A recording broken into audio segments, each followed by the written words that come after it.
어제 과방위 국정감사에서는 그 인터넷진흥원에 대한 국정감사가 있었습니다.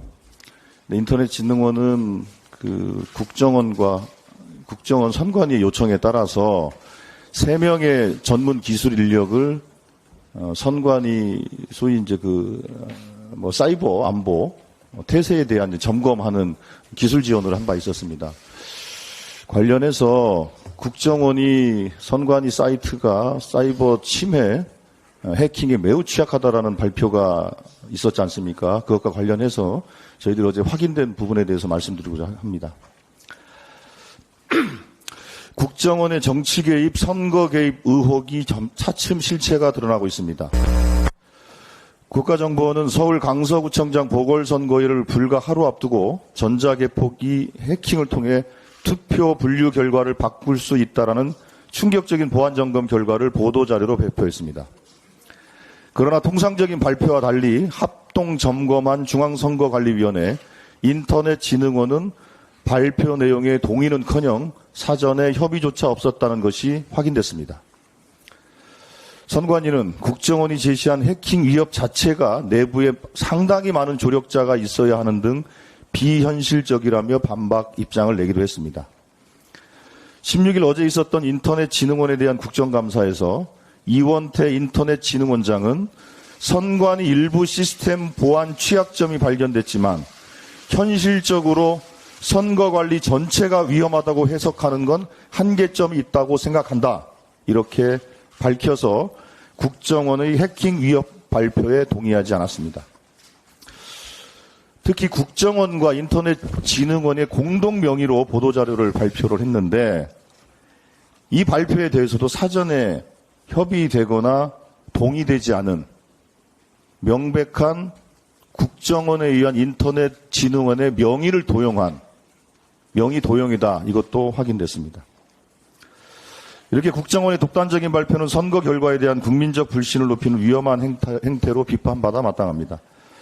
국정원이 보안점검이라는 구실을 통해 선관위 길들이기를 시작했다는 의심을 피할 수 없습니다. 모두가 알다시피 국정원이 이렇게 선거 개입한 건 처음이 아닙니다. 2012년 18대 대선 댓글 조작, 1997년 15대 대선 총풍 사건 등 중요 선거 때마다 간첩 조작, 북풍몰이, 불법 사찰 등 수없이 저질렀던 선거 개입의 망령이 국정원에 다시 드리워진 것이 아닌지 걱정스럽습니다. 굳이 강서구청장 선거 전날 선관위 보안 시스템이 취약하다, 해킹 가능성이 있다고 보도자료까지 배포하면서 나선 건 결코 우연이 아니라고 생각합니다. 더불어민주당 과방위원들은 인터넷진흥원 보안점검을 구실 삼아 이루어지는 선관위에 대한 부당한 압력과 국정원의 선거 개입 의혹에 대해서 끝까지 진실을 파헤쳐 나갈 것입니다. 추가로 KBS에 대해서 말씀드리겠습니다. 오늘 KBS에 대한 국정감사가 진행이 되는데요. 지난주 금요일 여당 추천 인사들이 중심이 된 KBS 이사회에서 박민 문화일보 논설위원을 차기 사장 후보로 결정했습니다. 이미 이사회에서 의결했던 10월 4일 최종 후보 1인을 결정하기로 한 사장 임명 절차에 관한 규칙을 무시하고 이사회 운영위원회의 합의마저 저버린 결정으로 박민 후보에 대한 결정은 원천 무효입니다.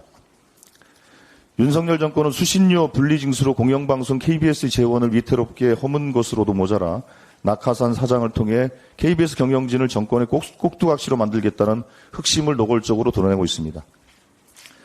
윤석열 대통령은 사장 선임 절차에 반발하며 사퇴한 이사 후임으로 5.18 광주민주화운동 폄훼에 앞장섰던 이동욱 전 월간조선 기자를 임명했습니다. 윤석열 정권의 공영방송 장악 음모 앞에서는 절차나 적격성 따위는 그저 껍데기에 불과한 것이 아닌지 묻고 싶습니다.